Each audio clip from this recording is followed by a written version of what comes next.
Hello, I'm Ashby Monk. I'm a member of the World Pension Summit Advisory Board, and I am thrilled to be here today in the run-up to the Pension and Investments World Pension Summit, taking place potentially in person, if you can imagine, at The Hague. I'm happy to be here as part of my capacity as a board member. I have the opportunity to nominate speakers for this series. And I've nominated a dear friend of mine and frankly, a remarkable human being, Joe Lonsdale. For those of you that don't know Joe, Joe has started an incredible amount of companies. He's a graduate from Stanford, where I'm on faculty, but after leaving Stanford, he really got to work. He started Palantir, Adapar, OpenGov, 8VC, Affinity, Esper, Anduin, Zambato, and I'm pretty confident if we kept digging, we would find a lemonade stand or even a paper route that was highly successful from his youth. The guy just knows how to build things from scratch. And ultimately, as we're about to enter a technologized era of investing, I thought it'd be fantastic to invite Joe and have a conversation about how you actually build technology, especially build technology for difficult industries such as pension funds. Joe, welcome. Thanks, Ashby. Great to be here. Awesome to have you. Look, we got about 15, 20 minutes here, and I really want to jump into your history first, because I think a lot of people look at you as probably one of the most prolific and time will tell, but potentially successful entrepreneurs of our generation.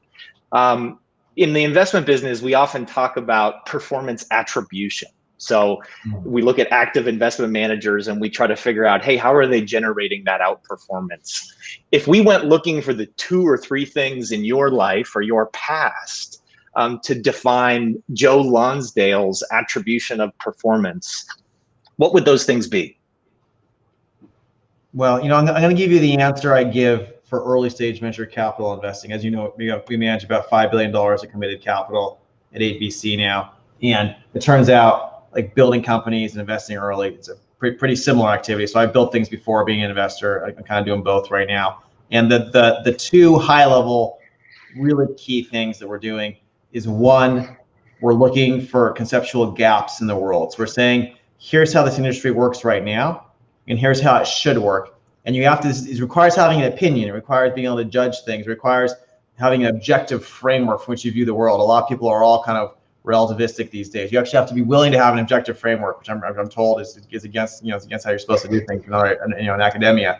But you have to say, like, this is fundamentally broken and it's stupid compared to what's possible. So you have those kind of views, and those views tend to come out of understanding technology, understanding processes and industries, understanding like cultural issues that block things, and seeing, okay, here's why this hasn't happened, which you've seen in a lot of big institutions and whatnot. So one, it's finding those gaps, and then 2, it's you have to be able to attract the most talented people to equity-driven cultures where they feel like owners and can work to go after those gaps together in a very persistent way, where they're being guided by the right people who know how to build startups. And so you have the most talented people going after the biggest gaps, and you're persistent, you do it in the right direction.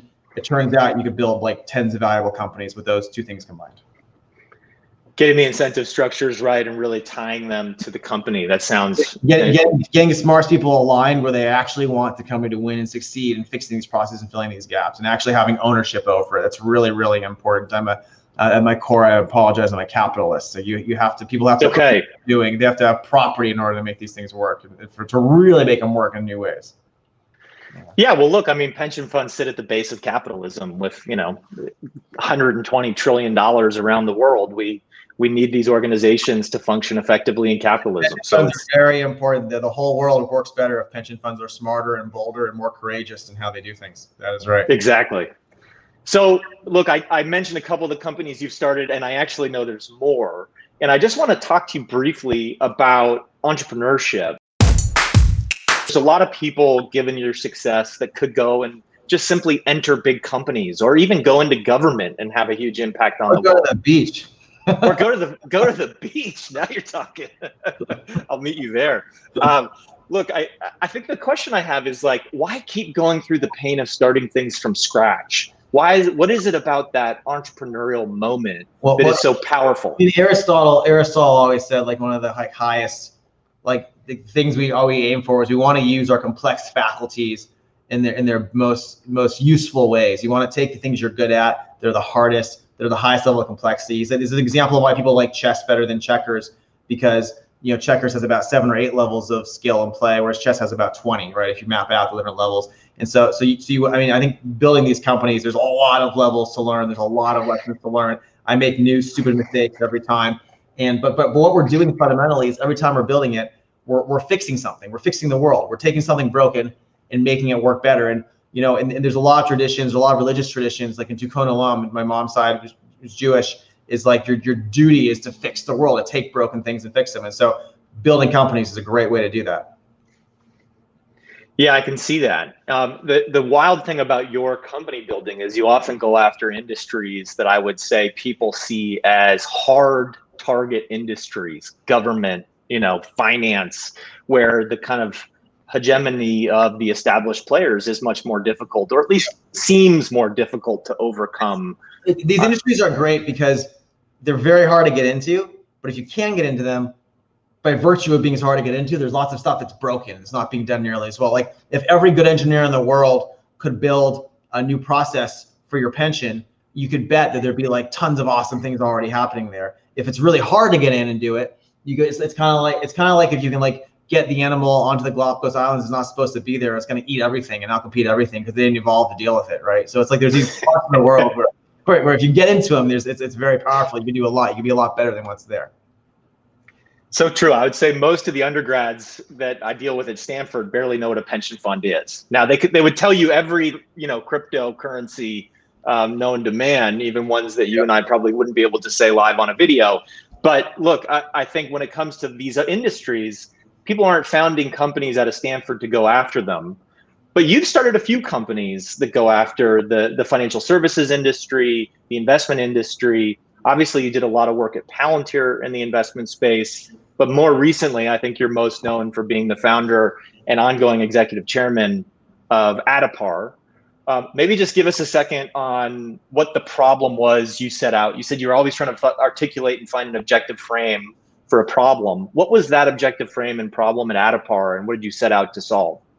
Sure. Well, I think Adipar is similar to Palantir in the sense that you were taking a really top Silicon Valley technology culture and applying it to an area where you haven't had a lot of top technology cultures for a long time, right? So I think that's a really great way to fix these things. And in finance, the platforms that sit on top of the money, there's really not any other modern platforms that have API access. They can see everything that's going on. They can help people bring it all together in one place and have things built on top of it. You kind of think of how the financial world should work if you're having like a 22-year-old technologist design it.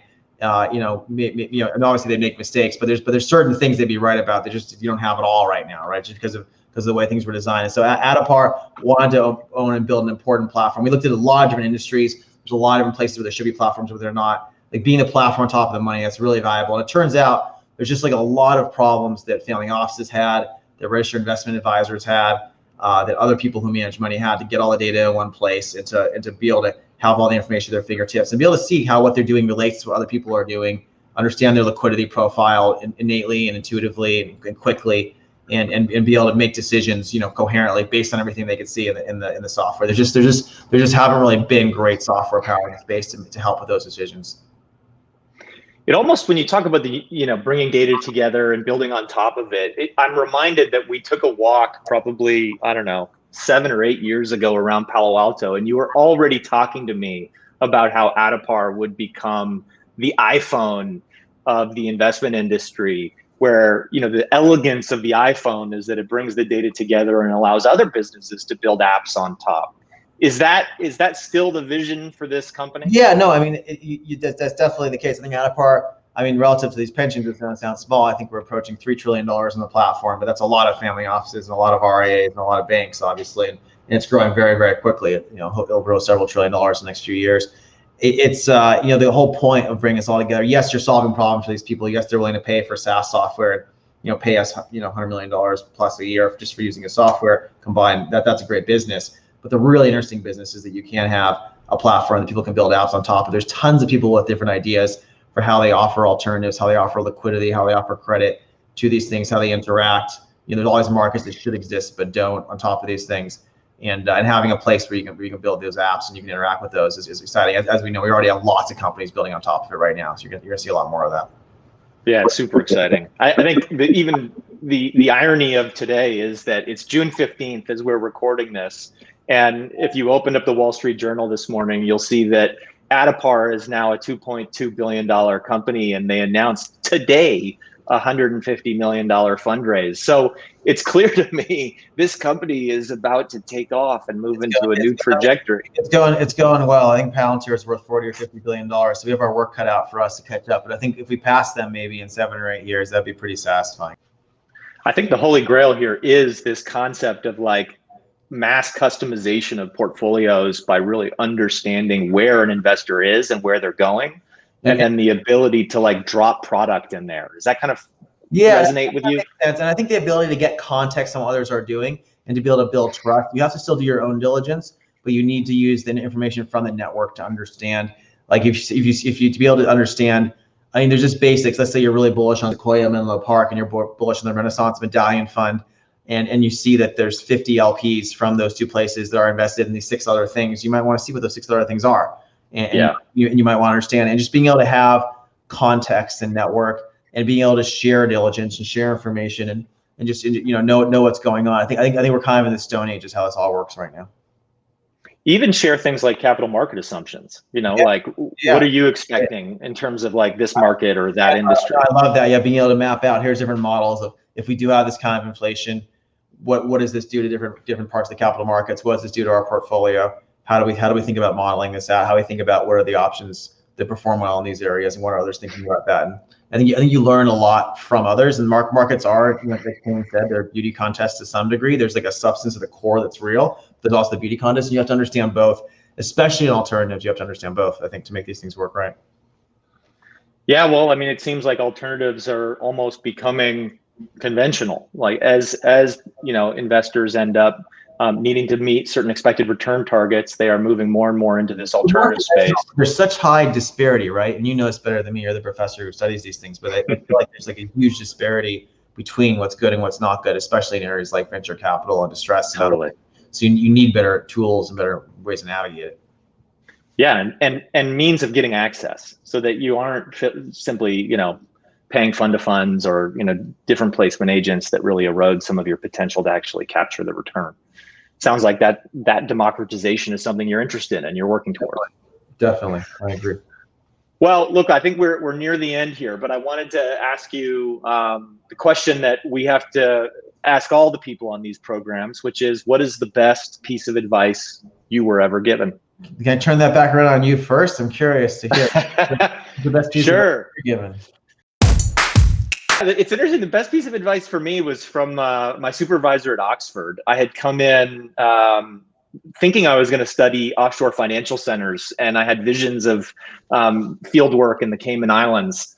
And he basically said, no, I'm going to send you to places like Albany and, back alleys of Sacramento, where the real glory of the financial services industry takes place. And that's the world of pension funds.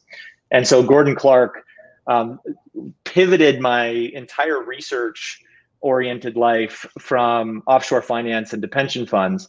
And I've been incredibly lucky for that nudge, because I think pension funds really are some of the most interesting organizations on earth, even if at times the decision-making may drive me nuts. Understanding that decision-making has been a lot of fun. All right, back to you. Albany sounds a lot more glorious than the Cayman Islands. So does it? I published this thing online actually that says like 9 lessons I learned from Peter Thiel, and Peter and I don't agree on everything, but he's one of the smartest people I've worked with, and I worked with him for a long time. And he was the first investor in Facebook, and he co-founded Palantir with me. And there's a lot of different things in there. I think the being compelled to constantly return back to first principles and to challenge all of your assumptions and to kind of rebuild from the ground up why you're doing what you're doing, what the most important things are, what the most important factor is, or most important couple factors. Usually it's only one factor that dominates everything. Sometimes there's a couple. People usually give 6 reasons for things. That's really sloppy because usually there's only one of them that matters. So it's going back to first principles, looking at things that challenge your assumptions and disagree with you, and then rebuilding your intellectual constructs of why you're doing what you're doing. I think to me, that was just really good practice that I was given. I love it. Yeah, unraveling and rebuilding your kind of belief structure kind of goes to the core of building new things. You know, if you're gonna be in the business of starting new things and spot problems that you can solve better than other people, I think you found something really special. Look, Joe Lonsdale, thank you so much for joining us for this brief session. It is the lead-in. I'll go back to the audience here. This is the lead-in to the World Pension Summit in The Hague, and we hope that you'll see this and you'll want to come join us live, and maybe we'll be able to actually raise a glass together and have a drink. With that, I'll turn it back to the organizer. Thank you, Ashby.